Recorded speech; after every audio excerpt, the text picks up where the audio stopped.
নমস্কাৰ কাৰেণ্ট চামনে আপোনালোকক স্বাগতম জনাই ষ্টুডিঅ'ত মই জ্যোতিস্মিতা নিযুক্তি পৰীক্ষা সন্দৰ্ভত মুখ্যমন্ত্ৰী ডক্টৰ হিমন্ত বিশ্ব শৰ্মাৰ বৃহৎ ঘোষণা তৃতীয় আৰু চতুৰ্থ বৰ্গৰ পৰীক্ষাক লৈ জাৰি কৰা হৈছে নতুন ঘোষণা এপিএছচি আৰ্হিত অনুষ্ঠিত নহয় তৃতীয় আৰু চতুৰ্থ বৰ্গৰ পৰীক্ষা আনহাতে তৃতীয় আৰু চতুৰ্থ বৰ্গৰ পৰীক্ষাত এবাৰ নহয় প্ৰাৰম্ভিক পৰীক্ষা এই বিষয় সন্দৰ্ভত জনাই যাম সবিশেষ নিযুক্তি পৰীক্ষা সন্দৰ্ভত মুখ্যমন্ত্ৰীৰ বৃহৎ ঘোষণা তৃতীয় আৰু চতুৰ্থ বৰ্গৰ পৰীক্ষাক লৈ জাৰি কৰা হৈছে নতুন ঘোষণা এপিএছচি আৰ্হিত এবাৰ অনুষ্ঠিত নহয় তৃতীয় আৰু চতুৰ্থ বৰ্গৰ পৰীক্ষা তৃতীয় আৰু চতুৰ্থ বৰ্গৰ পৰীক্ষাত এবাৰ অনুষ্ঠিত নহয় প্ৰাৰম্ভিক পৰীক্ষা লিখিত আৰু মৌখিকভাৱে অনুষ্ঠিত কৰা হ'ব পৰীক্ষাসমূহ 2100 কেন্দ্ৰত 100টা কেন্দ্ৰত 11 লাখ পৰীক্ষাৰ্থী হ'ব অৱতীৰ্ণ সামাজিক মাধ্যমত এই কথা প্ৰকাশ মুখ্যমন্ত্ৰী ডক্টৰ হিমন্ত বিশ্ব শৰ্মাৰ আৰু আমি যেহেতু জনাইছো যে বিগত কিছু দিনৰ পৰা নিযুক্তি পৰীক্ষা সন্দৰ্ভত বিভিন্ন ধৰণৰ কথা চলি থকা দেখিবলৈ পোৱা গৈছিল আৰু ইতিমধ্যে নিযুক্তি পৰীক্ষাৰ যিটো দিনৰ পৰা নিযুক্তি পৰীক্ষাৰ তাৰিখ ঘোষণা কৰা হৈছিল আৰু লগতে কি পদ্ধতি এবাৰ নিযুক্তি পৰীক্ষাসমূহ অনুষ্ঠিত কৰা হ'ব এই কথা প্ৰকাশ হোৱাৰ পিছতে সমগ্ৰ ৰাজ্যতে শিক্ষাৰ্থীসকলৰ মাজত এক তুলপাৰ লাগিছিল কিয়নো মুখ্যমন্ত্ৰী গৰাকীয়ে ফেচবুক লাইভৰ জৰিয়তে ঘোষণা কৰিছিল যে এবাৰ নিযুক্তি পৰীক্ষাসমূহ অৰ্থাৎ এডিআৰই যিসমূহ তৃতীয় আৰু চতুৰ্থ বৰ্গৰ যিসমূহ পৰীক্ষা আছে সেই পৰীক্ষাসমূহ এপিএছচি আৰ্হিত অনুষ্ঠিত কৰা হ'ব অৰ্থাৎ এপিএছচি যিদৰে তিনিটা পৰ্যায়ৰ প্ৰাৰম্ভিক লিখিত আৰু মৌখিক পৰীক্ষা যিদৰে অনুষ্ঠিত হয় ঠিক সেইদৰে তৃতীয় বৰ্গৰ পৰীক্ষা বা চতুৰ্থ বৰ্গৰ পৰীক্ষাসমূহতো এই তিনিটা পৰ্যায়তে অনুষ্ঠিত কৰা হ'ব বুলি ইতিমধ্যে মুখ্যমন্ত্ৰীগৰাকীয়ে ফেচবুক লাইভৰ জৰিয়তে স্পষ্টভাৱে উল্লেখ কৰিছিলে আৰু তাৰ এই খবৰ প্ৰকাশ হোৱাৰ পিছৰ পৰা ইতিমধ্যে এই সংবাদ শিৰোনাম দখল কৰিছিলে আৰু ইতিমধ্যে বিভিন্ন প্ৰতিক্ৰিয়া আহি পৰিছিলে বিভিন্ন লোকসকলৰ মাজৰ পৰা বিভিন্ন ধৰণৰ প্ৰতিক্ৰিয়া আহি পৰিছিলে ইতিমধ্যে একাংশ যদি মুখ্যমন্ত্ৰীগৰাকীৰ এই কথাত যদি সহমত জনাইছিলে কিন্তু একাংশ শিক্ষাৰ্থীয়ে ইতিমধ্যে এই বিষয় সন্দৰ্ভত বিৰোধিতা জনাইছিলে আৰু আচলতে বিশেষকৈ যিসমূহ চতুৰ্থ বৰ্গৰ পৰীক্ষাৰ যিসমূহ আছে সেই চতুৰ্থ বৰ্গৰ যিসমূহ পদবী আছে সেই পদবীক লৈ ইতিমধ্যে এপিএছচি আৰ্হিত পৰীক্ষা অনুষ্ঠিত কৰা হ'ব বুলি ইতিমধ্যে বিভিন্নজনৰ মনত প্ৰশ্ন উত্থাপন হৈছিলে আৰু বিভিন্ন ধৰণে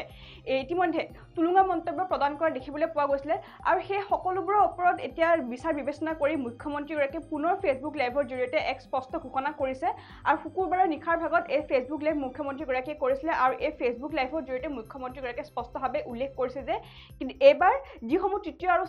চতুৰ্থ বৰ্গৰ যিসমূহ পৰীক্ষা আছে অৰ্থাৎ যিসমূহ পৰীক্ষা ছেপ্টেম্বৰ মাহত অনুষ্ঠিত হ'ব সেই পৰীক্ষাসমূহ এইবাৰ এপিএছচি আৰ্হিত অনুষ্ঠিত কৰা নহয় বুলি ইতিমধ্যে ফেচবুক লাইভৰ জৰিয়তে মুখ্যমন্ত্ৰীগৰাকীয়ে স্পষ্টভাৱে উল্লেখ কৰিছিলে সেই মুখ্যমন্ত্ৰীগৰাকীয়ে ফেচবুক লাইভৰ জৰিয়তে উল্লেখ কৰিছিল যে তৃতীয় আৰু চতুৰ্থ বৰ্গৰ যিসমূহ পৰীক্ষা আছে সেই পৰীক্ষাসমূহ এপিএছচি আৰ্হিত অনুষ্ঠিত হ'ব কিন্তু এই বৰ্তমান সময়ত এই খবৰ প্ৰকাশ হোৱাৰ পিছৰ পৰা যিসমূহ মন্তব্য প্ৰকাশ কৰা দেখিবলৈ পোৱা গৈছে একাংশজনে যিহেতু এই বিষয় সন্দৰ্ভত সমালোচনা কৰাও দেখিবলৈ পোৱা গৈছে একাংশ লোকে আৰু সেই সকলোবোৰৰ ওপৰতে বিচাৰ বিবেচনা কৰি এতিয়া মুখ্যমন্ত্ৰীগৰাকীয়ে স্পষ্টভাৱে উল্লেখ কৰিছে যে যিসকল পৰীক্ষাৰ্থীয়ে এবাৰ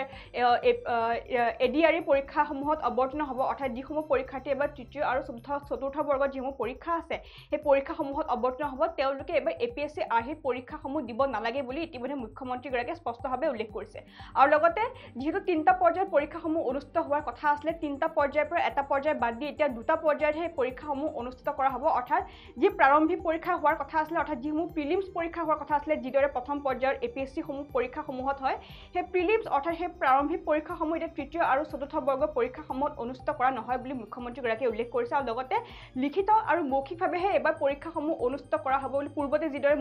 লিখিত আৰু মৌখিকভাৱে পৰীক্ষাসমূহ অনুষ্ঠিত কৰা হৈছিলে ঠিক সেইদৰে এইবাৰো তৃতীয় আৰু চতুৰ্থ বৰ্গৰ পৰীক্ষাসমূহত লিখিত আৰু মৌখিকভাৱে পৰীক্ষাসমূহ অনুষ্ঠিত কৰা হ'ব বুলি ইতিমধ্যে মুখ্যমন্ত্ৰীগৰাকীয়ে স্পষ্টভাৱে উল্লেখ কৰিছে আৰু লগতে তেওঁ উল্লেখ কৰিছে যে পূৰ্বৰ কথা আঁত ধৰি ইতিমধ্যে বিভিন্নজনে যিহেতু সমালোচনা কৰিছে বিষয় সন্দৰ্ভত সেই কথা আঁত ধৰি মুখ্যমন্ত্ৰীগৰাকীয়ে বিভিন্ন ধৰণৰ মন্তব্য প্ৰকাশ কৰিছে নিজৰ ফেচবুক লাইভৰ জৰিয়তে আৰু এই বিষয় সন্দৰ্ভত মুখ্যমন্ত্ৰীগৰাকীয়ে কি মন্তব্য প্ৰদান কৰিছে সেয়া আমি আপোনালোকলৈ আগবঢ়াইছো পৰীক্ষাৰ প্ৰশ্নৰ কাকতবোৰ এপিএছচি ইউপিএছচিৰ দৰে টেলিভিশ্যনত এটা ডিবেট দেখিছিলোঁ যে তৃতীয় আৰু চতুৰ্থ শ্ৰেণীৰ চাকৰিত এপিএছচিৰ ধৰণে পৰীক্ষা কিয় হ'ব লাগে দৰাচলতে আচল কথাটো হ'ল যে আমি এপিএছচিৰ ষ্টেণ্ডাৰ্ডৰ প্ৰশ্ন কাটিব খোজা নাই এপিএছচিৰ ধৰণৰ পৰীক্ষা তাৰমানে প্ৰথম প্ৰিলিমছ হ'ব তাৰপিছত মেইনছ হ'ব আৰু তাৰপিছত আমাৰ ভাইবা হ'ব কিন্তু পৰীক্ষাৰ প্ৰশ্নৰ ষ্টেণ্ডাৰ্ড চতুৰ্থ শ্ৰেণীৰ কাৰণে APSCৰ দৰে নহয় পৰীক্ষাৰ প্ৰশ্নৰ ষ্টেণ্ডাৰ্ড মেট্ৰিকৰ দৰে হ'ব হায়াৰ ছেকেণ্ডাৰীৰ দৰে হ'ব তেনেকে তৃতীয় শ্ৰেণীৰ কাৰণেও আমি এই ধৰণৰ যিটো পৰীক্ষাৰ বাবে প্ৰয়োজনীয় অৰ্থাৎ গ্ৰেজুৱেশ্যন যাৰ কোৱালিফিকেশ্যন তাৰ বাবে সিলেবাস গ্ৰেজুৱেশ্যন হ'ব হায়াৰ ছেকেণ্ডাৰী যাৰ সিলেবাস তাৰ সিলেবাস হায়াৰ ছেকেণ্ডাৰী হ'ব কিন্তু আমি এটা প্ৰস্তাৱ দিছিলো যে এইবাৰ ADREৰ পৰীক্ষা প্ৰিলিমছ হওক মেইনছ হওক আৰু ইণ্টাৰভিউ হওক কিয় কৈছিলো আপোনালোকে জানি আচৰিত হ'ব যে ৭,০০০ পোষ্টৰ ভিতৰত এটা পোষ্ট আছে যাৰ কোৱালিফিকেশ্যন হায়াৰ ছেকেণ্ডাৰী আৰু সেই শিতানত ৩,৭০০ পোষ্ট আছে তাৰ বিপৰীতে 11 লাখ ল'ৰা ছোৱালীয়ে আবেদন কৰিছে 11 লাখ ল'ৰা ছোৱালীক যেতিয়া আমি পৰীক্ষা পাতিব যাম এটা পৰীক্ষা কেন্দ্ৰত যদি ৫০০কৈও আমি ল'ৰা ছোৱালী বহাৰ সুবিধা দিওঁ আমাক ২১০০ পৰীক্ষা কেন্দ্ৰ লাগিব আৰু ২১০০ পৰীক্ষা কেন্দ্ৰত সমানে